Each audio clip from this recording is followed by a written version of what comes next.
सभी भक्तजन को जय श्री कृष्ण, राधे राधे। चैत्र मास के कृष्ण पक्ष की वरुथिनी एकादशी की कथा वार्ता।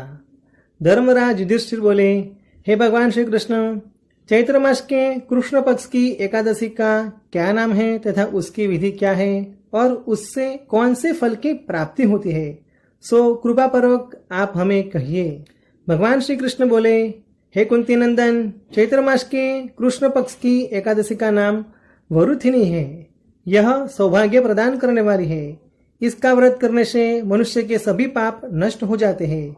यदि इस व्रत को दुखी सधवा स्त्री करती है तो उसे सौभाग्य मिलता है। वरुथिनी एकादशी के प्रभाव से ही राजा मांधाता को स्वर्ग प्राप्त हुआ था। इसी प्रकार राजा धुंधुमार आदि भी स्वर्ग को गए हैं। वरुथिनी एकादशी का व्रत का फल 10 सहस्त्र वर्ष तपस्या करने के फल के बराबर है। कुरुक्षेत्र में सूर्य ग्रहण के समय जो फल एक बार सुवर्ण दान करने से मिलता है, वही फल वरुथिनी एकादशी का व्रत करने से मिलता है।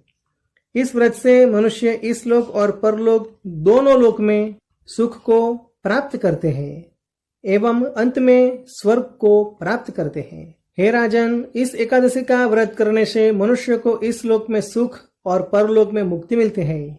शास्त्रों में कहा है कि घोड़े के दान से हाथी दान उत्तम है और हाथी के दान से भूमि का दान उत्तम है।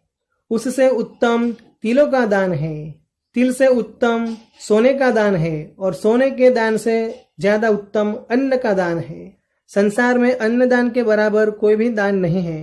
अन्नदान से पितृ, देवता, मनुष्य आदि सभी तृप्त हो जाते हैं। शास्त्रों में कन्यादान अन्नदान के बराबर माना जाता है। वरुथिनी एकादशी का व्रत से अन्न तथा कन्यादान दोनों उत्तम दानों का फल मिलता है। जो मनुष्य लोभ के वश में होकर कन्या का धन ले लेते हैं या आलस्य और कामचोरी के कारण कन्या के धन का भक्षण करते हैं, वे प्रलय के अंत तक नरक में पड़े रहते हैं या उनको अगले जन्म में बिलावा का जन्म भोगना पड़ता है। जो मनुष्य प्रेम से एवं यज्ञ सहित कन्यादान करते हैं, उनके पुण्य को चित्रगुप्ती लिखने में असमर्थ हो जाते हैं। जो मनुष्य इस वरुथिनी एकादशी का व्रत करते हैं, उनको कन्यादान का फल मिलता है। वरुथिनी एकादशी का व्रत करने वाले को दशमी के दिन निम्नलिखित वस्तुओं का त्याग कर देना चाहिए।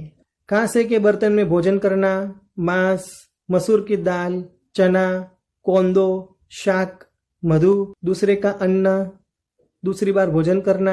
व्रती को पूर्ण ब्रह्मचर्य का पालन करना चाहिए। रात्रि शयन न करके सारा समय शास्त्र चिंतन और भजन कीर्तन आदि में लगाना चाहिए। दूसरों की निंदा तथा दुष्ट और पापी लोगों की संगत भी नहीं करनी चाहिए। क्रोध करना, असत्य बोलना भी वर्जित है। तेल तथा अन्न भक्षण भी वर्जित माना गया है। हे राजन, जो मनुष्य एकादशी का विधि पूर्वक व्रत करते हैं, उनको स्वर्ग की प्राप्ति होती है। अतः मनुष्य को पापों से डरना चाहिए। इस व्रत के महत्व को पढ़ने से 1 सहस्त्र गोदान का फल प्राप्त होता है। इसका फल गंगा स्नान करने के फल से भी अधिक माना जाता है। वरुथिनी एकादशी की कथा वार्ता इस तरह है। प्राचीन काल में नर्मदा नदी के तट पर मांधाता नाम का राजा राज्य करता था। वह अत्यंत दानशील तथा तपस्वी था। एक दिन जब वह जंगल में तपस्या कर रहा था, तभी न जाने कहां से एक जंगली भालू आया और राजा का पैर चबाने लगा। राजा पूर्ववत अपनी तपस्या में लीन रहा। कुछ देर बाद पैर चबाते चबाते भालू राजा को घसीटकर पास के जंगल में ले गया। राजा बहुत घबराया, मगर तपस्या धर्म अनुकूल उसने क्रोध और हिंसा न करके भगवान विष्णु से प्रार्थना की। करुण भाव से भगवान विष्णु को पुकारने लगा। उसकी पुकार सुनकर भगवान श्रीहरि प्रकट हुए और उन्होंने चक्र से भालू को मारकर भालू की मुक्ति की। राजा का पैर भालू पहले से ही खा चुका था। इससे राजा बहुत शोकाकुल था। उसे दुखी देखकर भगवान श्री विष्णु बोले, हे वत्स, शोक मत करो। तुम मथुरा जाओ और वरुथिनी एकादशी का व्रत रखकर मेरे वराह अवतार की मूर्ति की पूजा करो। इसके प्रभाव से तुम्हें पुनः सुयोग्य अंग मिल जाएंगे। उसके प्रभाव से पुनः सुदृढ़ अंगों वाले तुम हो जाओगे।